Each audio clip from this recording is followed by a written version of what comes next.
Welcome to the Auburn Medical Group YouTube live stream, the entertaining medical live stream where viewers can ask real-time questions of real medical doctors. And here are our hosts, Dr. Mark Vaughn and Dr. Gawain Vaughn.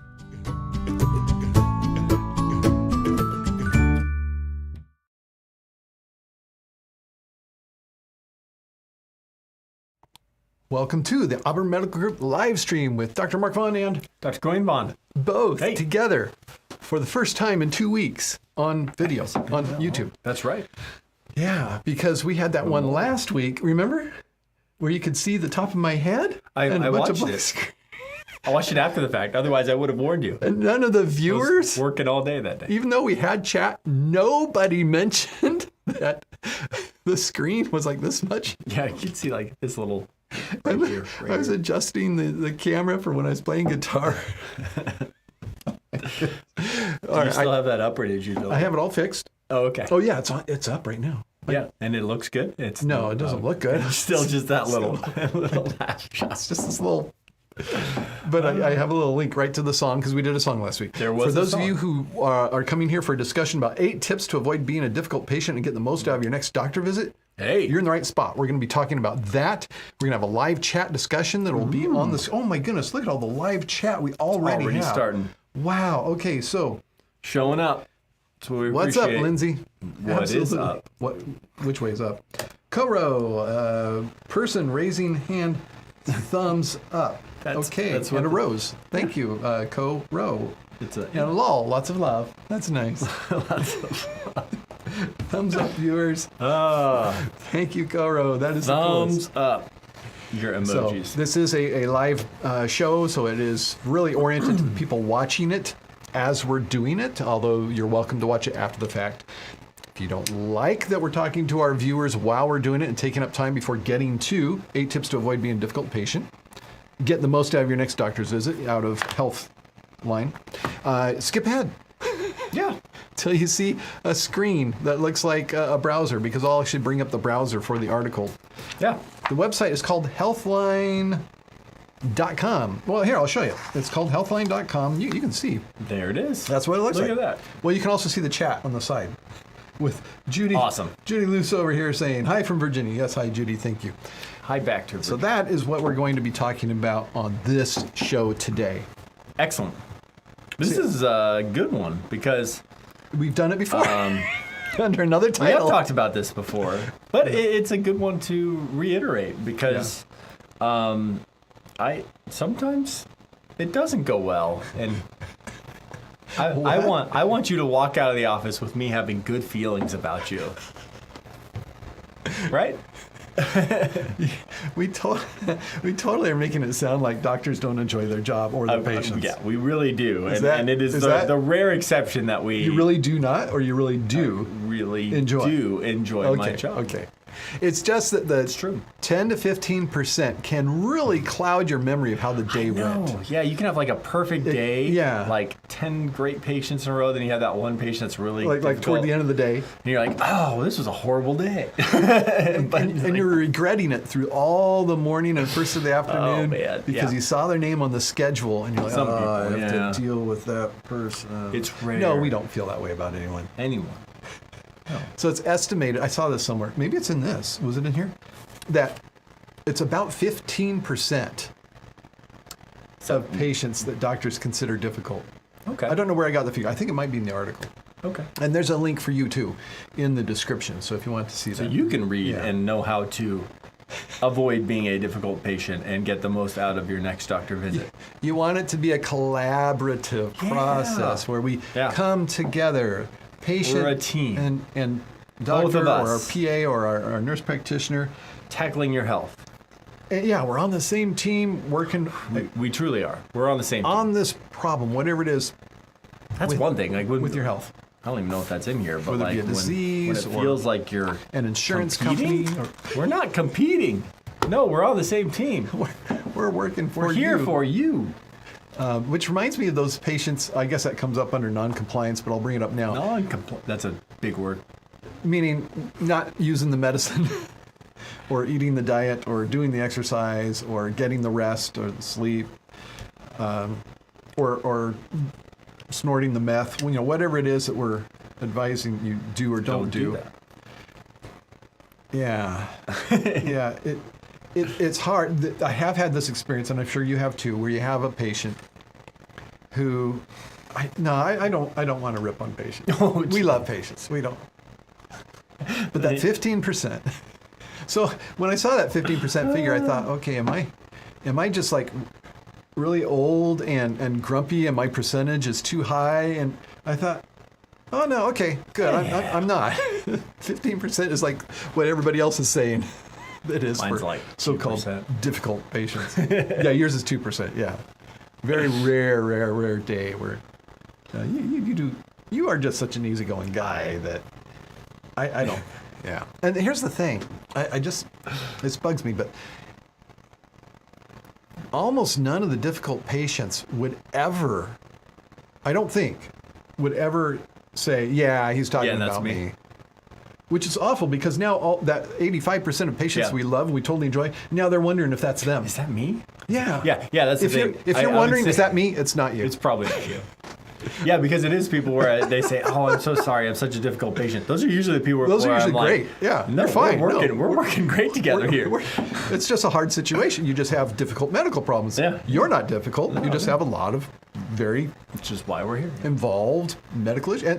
And that's the thing. It's not the degree of difficulty of the illness or the thinking that has to be done, or the that research, doesn't make it. or the coordination of care, which can be very involved in some patients. That's not it. It can be a simple thing, It can, and it's and usually the patient makes it difficult. about those interactions. Okay, let's go to the chat for a wee bit here, shall we? I'm doing that for Laura Barzyk because yeah, I want to speak her language. Is that? Okay. What language is that? English. Urology? British. Like we in the loo. You do. Well, yeah, that's the appropriate place. I go to the bathroom. And that picture I showed you of the trough. Urinate in outhouse. the bathroom. That's what I do. Okay. Yeah, they don't have bathrooms there. They have loos. So Lindsay says, I think 15% is pretty high percent. Oh, thanks, Lindsay. Now I'm the difficult one. Okay. Almost everyone in this I was saying 2%. irritates me. I'd make a horrible doctor. Everyone irritates. I don't like people. And that's why Real Ruler 2112. Hey, y'all. Waving hand. Judy, Thanks I for understand. showing up. Oh, here we go. Judy is a hairdresser. Oh, you probably have similar. So she I knows. wonder if She you have gets similar it. experiences. You have that 90% or so you so- just love, and then that one. Right. I'm always like, when I go to get my hair done, I'm not really an outgoing, talkative person. Like, I'll answer questions, but I'm not like the one who's going to have a full-on conversation with you. So is that the bad thing to do? Okay. Am I weird that when my hair's being done, I'm totally naked? Yeah, because you do it. But, Is that weird? yeah. Should I explain why? Yeah, probably. 'Cause Okay. People are going to be like, This is why. This is why.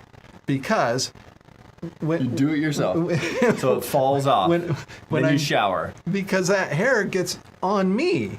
I don't have some kind of like gown or whatever It sounds like a personal problem. That could that be that easily hairdressers put on ameliorated. people to catch all, and they sweep it off the floor. So it's getting on me, and if I wear like a shirt, it's going to get under. Yeah. So I do it before I shower. No, I get it. Because And that like way when I I get can my hair done, get I all wear the like an cut hair old off. shirt, and Yeah. then when I get home, the first thing I do is shower to get all that extra hair off. So yeah, I get it. So yeah, okay. So I'm not going to go to the. I don't get it all in I my get- clothing. Someone else does my hair though. I don't do my own. Well, So no. that would be I- awkward for me to do that. Nude. Well, yeah, and I if I had somebody And else do my hair, I wouldn't. Illegal. That is not how I choose to dress if somebody else was doing my hair. That would require a much bigger tip.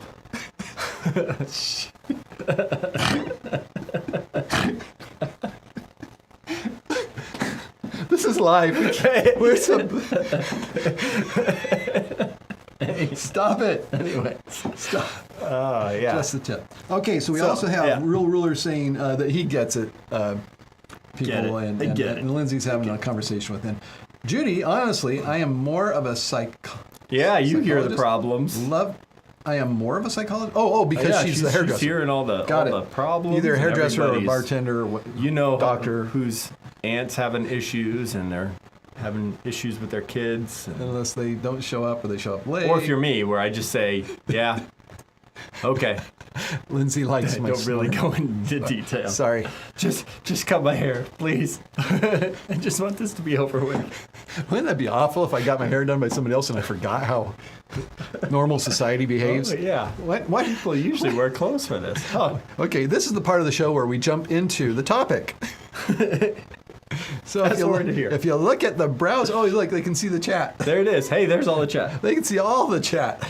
That's how we see it. You can see even the ones we didn't click on. I clicked on everybody. Okay. But can you see the cursor? Because I can't. Oh, wait, it's over there. There it is. I see it. So if I Bring it back. bring it back. Oh, there we go. Okay, so let's go through. So this is called 8 tips. Here you go. This is called Healthline. High yield information. Here. Healthline.com, and they had a great article. We'll comment on these. And see we'll if go we over each step agree here. or disagree. You can read the whole article by using the link in the description, because you can't actually see the whole link here. Number one. Number one. Realize doctors are just human. I don't remember what that was about. Well, it's just that, we're not here it is. super powerful and not going to you cure read this your part? problems and your lifelong issue. We're not going to cure at that visit. Oh, Probably. yeah, Like, it's been stuff going on like 6 that. months. Don't fix it, fix it. Yeah, Okay, for yeah. every 10 minutes of patient work, doctors have about 30 minutes of computer work to do. Holy cow! So when The I computer first is a big part of our day. when I first read this, I went, "Oh, brother, that's an exaggeration." And then I thought, "Wait a minute, wait a minute. It's not just talking about one visit. right.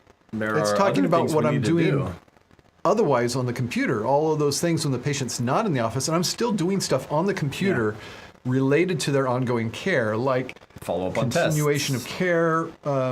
Reviewing orders, labs, reviewing tests. reviewing x-rays, answering telephone calls, answering a My Health Online message. Chronic care management, remote care patient management. monitoring. It's, I would say easily 30 minutes to 10 minutes, that ratio. So yeah, we actually now definitely spend more time on the computer in our office than we do face to face with patients. That is real, but that's not all bad. A lot of that is doing stuff so the patient doesn't have to come into the office, and Right. taking care of stuff in the old days we didn't do. Like in the old days, we didn't have these systems for seeing that the patient hasn't had their hemoglobin A1C in the last That's 6 true. months. That's true. And making an order and then reviewing it for them if they're capitated. I'm sorry. We should talk about that. Not decapitated. I should define my terms. Capitated, not decapitated. So some insurances, and I love this, some insurances pay us whether we see the patient in the office or not. They just pay us every month a certain amount. You can see how that incentivizes us. And that incentivizes us to only bring them in the office if bringing them in the office will make their care better. Now, some people would say, no, it incentivizes you to not even bring them in the office at all. En contraire. Au contraire? Oh? Somebody write it in the comments. Au contraire. Oh, God. So, contrarily, Where are we going? Conversely. thank you. We also are incentivized to keep patients from going to the hospital, going to the Overutilizing emergency care. department. Yeah. And that's going to happen if we don't keep them in good health. And we get punished for that. So even though we don't get rewarded for bringing them in the office, we do get punished for them having to go somewhere else. Right. Good system for the patient. Good for us too, because We're doing it right, yeah. right. Some doctors hate that because their system is, I bring them in as much as I can, and then I can bill your I insurance bill every for the time. visits each time, and that's how I make my money. We don't. We just get paid, and we're content with what we get paid, and we have the patients come in so that we can take care of what needs to be seen. Like if they say I have the abdominal pain, I bring them in. We need to examine a patient. We'll get to that later, examination, if they have abdominal pain. But if they have something I can just take care of and they can describe it over either telemedicine or My Health Online, which is like an email to the doctor thing, absolutely we take care of it because we don't get paid anymore if they come in the office. That copay doesn't even cover what it costs to have the MA room them. So capitation, when done correctly, is good for patients. And I will say a key element of that done correctly is the Affordable Care Act. Sure. Because the That's insurances the one that, get incentivized to keep the patients well. In the old system, before Obamacare, insurances could drop you for being ill or having chronic illnesses. And so with them not being on the hook for your future health, they wouldn't invest in patients' health. Now, since 2016, the insurances invest in the patient's future health because they're on the hook. Right. Yeah, so there are incentives to keep us as doctors making sure that we're taking care of your health as well, keeping blood pressure down, diabetes under control, et cetera. And we do that appropriately for those patients. Yeah, you can't read that, so I'll read it to you. Real Ruler 2112. So when one has a list of items to discuss and you're only half done when the doctor starts making it clear you're taking too much time, is that being a difficult patient? What's the answer? Well, that was number 2 here. So we're moving into number 2, which is bring a list of medical history and questions. The appropriate thing is, well, first of all, hopefully your doctor is able to Notice how he's not answering the question. sit down and look at that list and prioritize it. With you. That's number 1. And Shared you both have a shared decision making. Alignment of what your goals of this good visit is. So if you sit down at the beginning of the appointment and outline that and say, okay, we may only have a point, this is a big issue. We may only have time to address this and these, then you may need to make another visit. I've had to do that and just say, hey, I'm, out of respect for other people's time, other patients' time, let's reschedule these, come back in, and we'll make sure they get the time that they really need. Great question, though. But that's how I do it. Other doctors are different. But that's how I would approach it if you were the patient coming in and say, hey, here's my list. Before we get started, and actually this should be on our end, but before we get started, these are the things that I think are important. Your doctor said, hey, these are the things that I think are important. Hopefully some of those align, and you can prioritize those and start going through that list. What is behind you in front of the door? What are you talking about? What is? Oh, is that this? Is it? I can move that. Oh, okay, yeah, okay. There we go. All right. So back to Real Ruler 2112. The answer is it depends.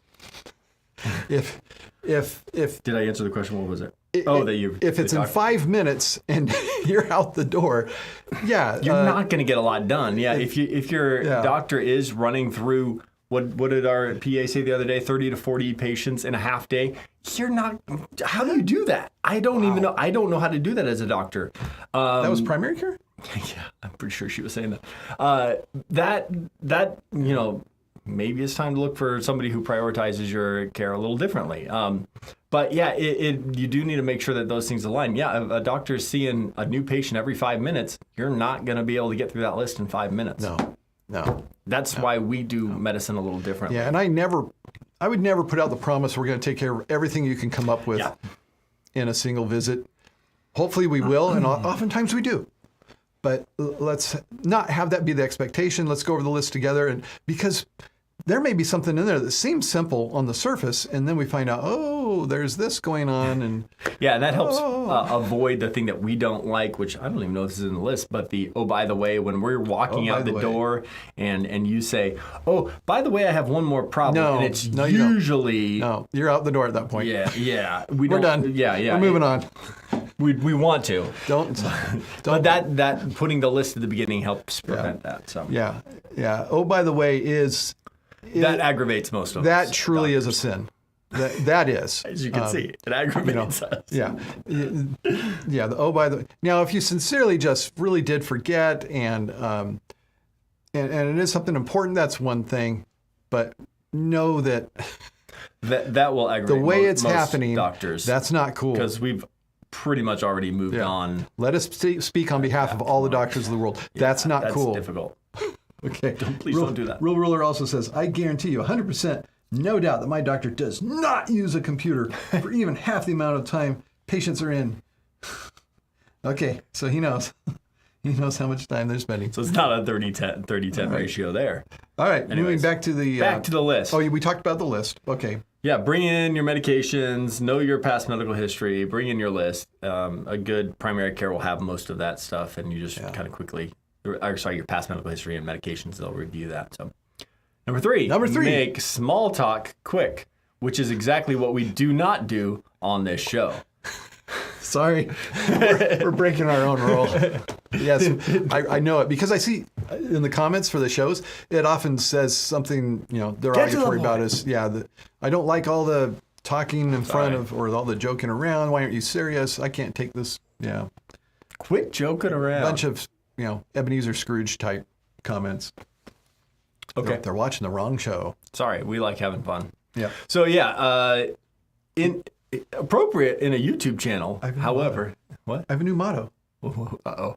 We take health and medicine very seriously. We try not to take ourselves seriously. That sounds about right.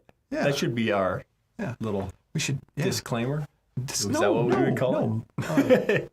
Mission statement. We take your health seriously. We don't take ourselves seriously. Okay, back to your small talk. Anyways, small talk.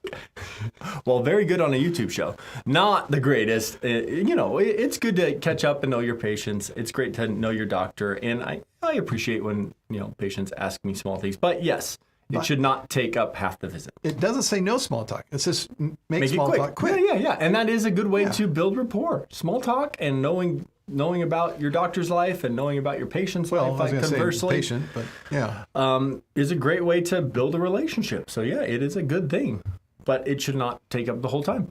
Yeah.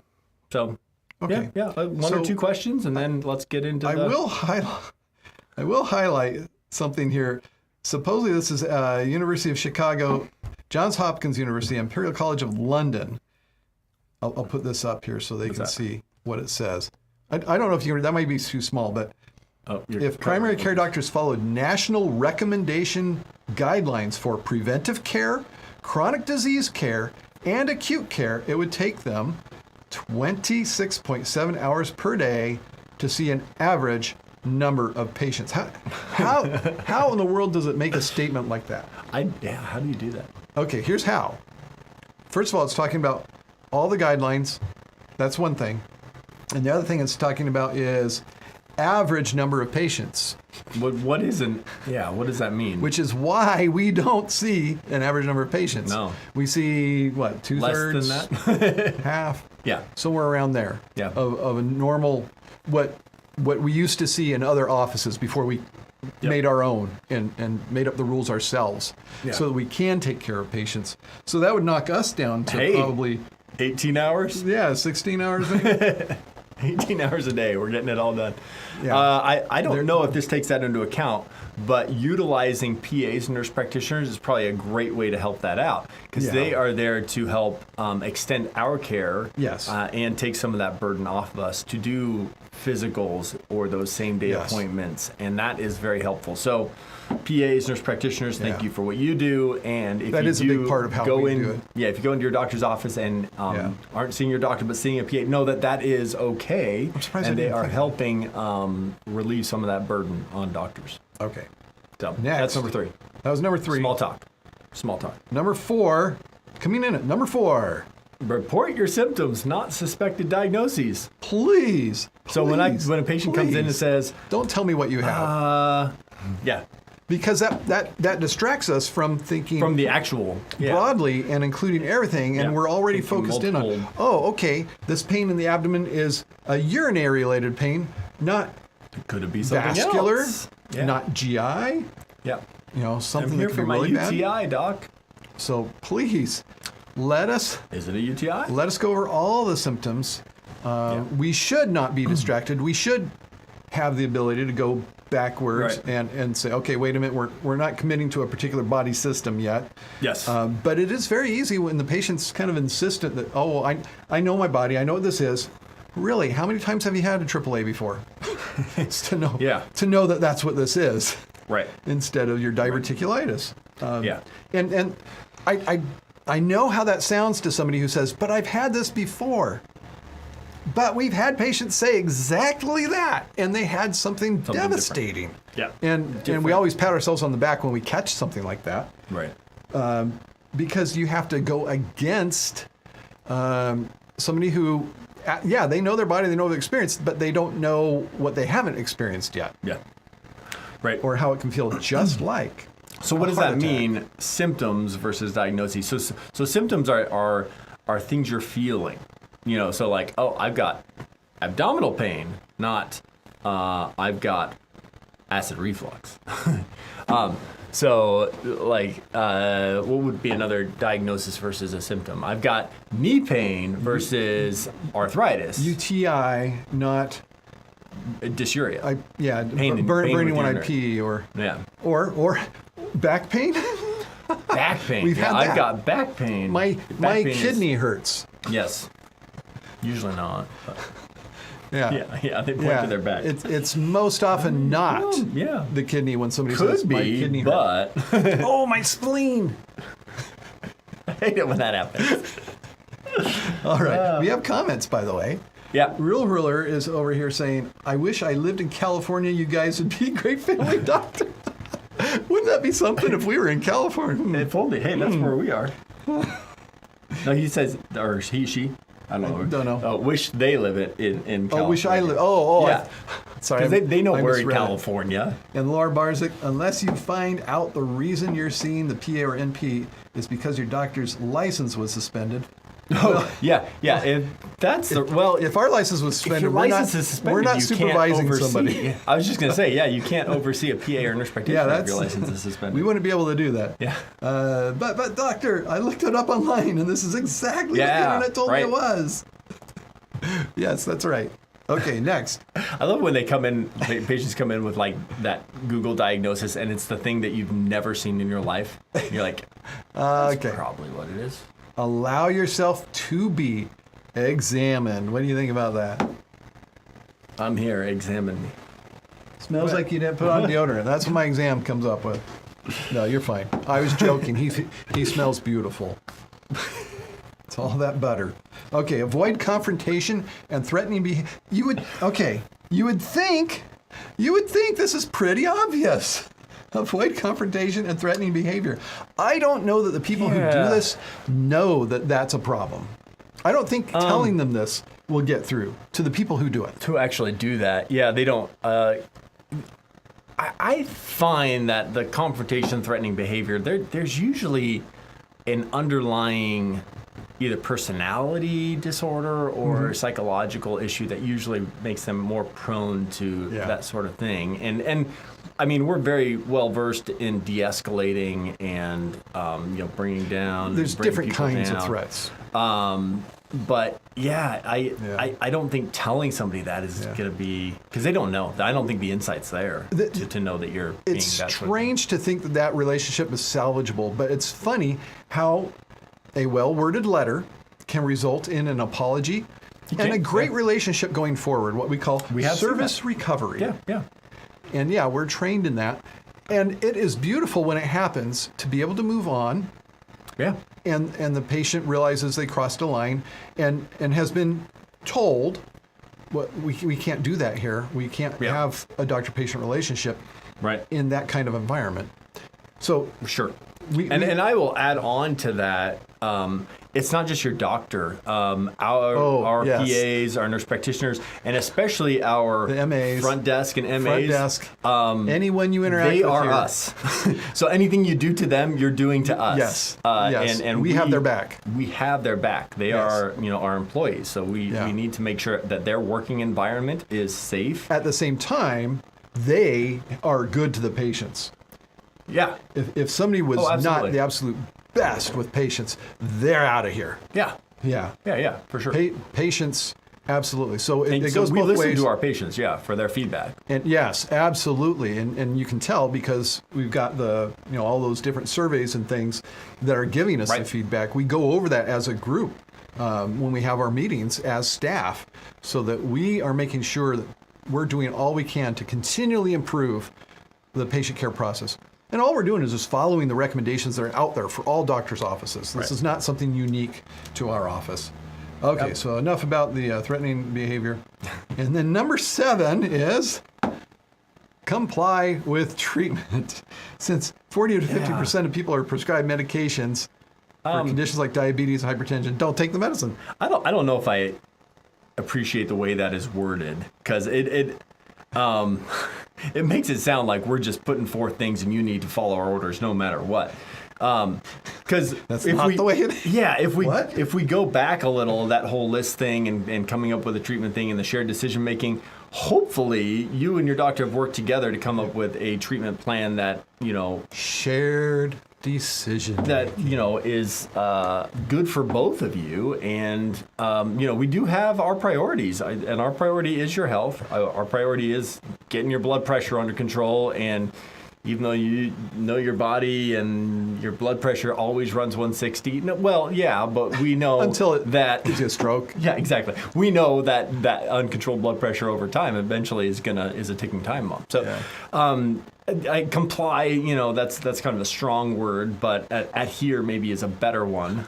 Maybe a little softer. Mr. Semantics over here. I like it better. Makes me feel better. Hopefully, makes the patient feel better. We're come up with something that works for both of us. We're behind on comments. We have comments for the last one. Like Barzyk saying, so I guess telling my doctor I thought I had bubonic plague wasn't the best advice.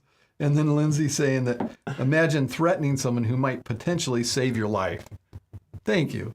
Well, she gets it. I mean, during COVID, there was a lot of unsavory behavior going on for us who were just trying to follow. And then Real Ruler, of course, has the board response: resistance is futile. You must comply. There you go. Yes, you must comply.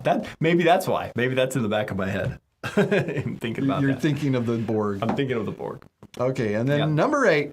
Number 8. Ready? I'm ready. The drum roll is there somewhere out there. You do your own. Provide your own drum roll here, and then it is advocate for yourself respectfully. Respectfully, yes. We want you to advocate for yourself. Yes, absolutely. Or have somebody else be your advocate who comes with you if you might That's not helpful. Be able to. You're not all that you could be as an individual, and you've got a caretaker or family member who's the advocate, who sits in the advocate chair there in the exam room. Yeah. We like having advocacy. Yeah, absolutely. It helps us to have a fuller story of what's going on, and it's another set of eyes and ears to pick up what we're saying in the exam room. Yeah, we appreciate it because when you're out of the office, the patient may be asking, "Oh, what did the doctor say?" And there's a second set of eyes and ears that heard and saw what we talked about. So, he said you could have a stroke at any time. Oh, jeez. That's not what that means. Okay. And then Laura Barzyk, never thought of not complying. Oh, Laura. You never thought of not. Well, warm our doctors' hearts. Koro, I love you both. Great people, kindness, patience, responsible thing. We sound so good when we're talking about ourselves. I know. We make ourselves sound really good. Poco Loco 21. When declining a patient that is... I'm sorry, the word is hidden here because of the way my thing... They're all recorded in their medical file with notes when declining a patient. Is that recorded in their medical... Declining, and I don't know what declining means. Like declining to see a patient, or the patient. Probably the patient declining care. I mean, that could be one too, but I don't think funny thing. That would be. I use the word declines rather than refuses. Oh yeah, like vaccines, like that kind of declining, or or some kind of treatment like increasing therapy for the uncontrolled hypertension. I do document. In the shared decision making, usually preceded by a note that says we didn't share discussed possible what we thought was the best option. Discussed possible outcomes, including death, stroke, heart attack. Yes, we do. And patient declined treatment. Yes, we like to have a record that we when we do offer something that's probably going to. But I think it says declining a patient. If that means declining a patient as in not seeing a patient, we document that. I would say. Not if they're just calling up. Oh no, if they're just calling up. No. Yeah, that's right. Because we haven't established a relationship, so we don't have any need to document anything. That's right. Oh my goodness, this is horrible. Real Ruler 2112 telling Lindsay that many years ago I was coughing so hard and constant that I literally scribbled out a will because I thought I was going to die. I went to sleep. Doctor's reception was completely. Real Ruler, I think it continues. And totally dismissive of me. There's more. It's just not up on yours. Scroll down a little. It'll come up. And totally dismissive. And totally. Saying it'd be at least 2 weeks before I could get in, and I wouldn't even ask if I could get a prescription to come. Yeah, so, no, don't yell at them. Unfortunately, that's not an office you'll be able to work with, though. That's an awful thing. If something is that severe, I mean, that's what like more urgent things are available for, like urgent care, or if it's severe. That's sad that they have to go somewhere else. Yeah, I know, and we try to make that not happen, but if something is severe and you're not able to get in with your doctor, that's what that service is for, urgent care or ER if it's an emergency. Sometimes we just can't get to all that comes up in a day, and we depend on them to help out. Yeah. And then Poco Loco says declining a patient. And then she says, if unable to provide medical service, is that recorded for other producers to see? Providers. Other providers. Oh, yeah, she corrected providers. You know it all, going. That's coming up on mine. Jeanette Legs. Hi from sunny Ireland. Oh, that's the Ireland I like, the sunny one. Ireland. And then Real Roller, ashamed of that fact, but never for a second considered threatening her. I can't imagine that mindset. You'd have to be in to do something like that. Yeah, when you're in pain or when you're in a medical emergency, you'll lose a little bit of your threshold for. Yeah, you're not yourself. Yeah. So we understand that. Why we talked earlier about in situations when that happens, we practice service recovery to get everybody back. Real Wheeler also says insurance wouldn't cover urgent care or ER, and I couldn't afford. Oh, that's awful. Oh, wow. That really ties your hands. I hope that's something that has changed to be able to get. I'm trying to think of an insurance that doesn't cover ER. I don't know. They may have a deductible. It probably has a deductible. It's probably higher expensive. deductible than if you go to the doctor's office. What that means. That can be. Okay. Well, oh my goodness. This is our longest show in a long time. Yeah, we need to be wrapping it up here. I got to get home. Thank you so much for all your participation. That shows that was good. You, our audience, were really into the show. You want to know it by the super chat. But we're really glad to have that happen. We're going to be back next week with another great show for you. Until then, Dr. Wait a second. I'm not here next week. Where are you next week? What's going on? I'm up in Oregon. I'm on vacation. Oh, we'll see what happens. Okay. Well, yeah, it's hard without you. Did you know it's hard to do a show without you? Yeah. Okay, so lots of chat, and we'll do it next week. Until then, I'm Dr. Wayne and Dr. Mark Vaughn telling you, and Lindsay Antwine telling you to stay in good health. Doctors, thank you for another informative session. Auburn Medical Group is located in Auburn, California, USA. Thank you for participating. Please tell a friend and join us again next week.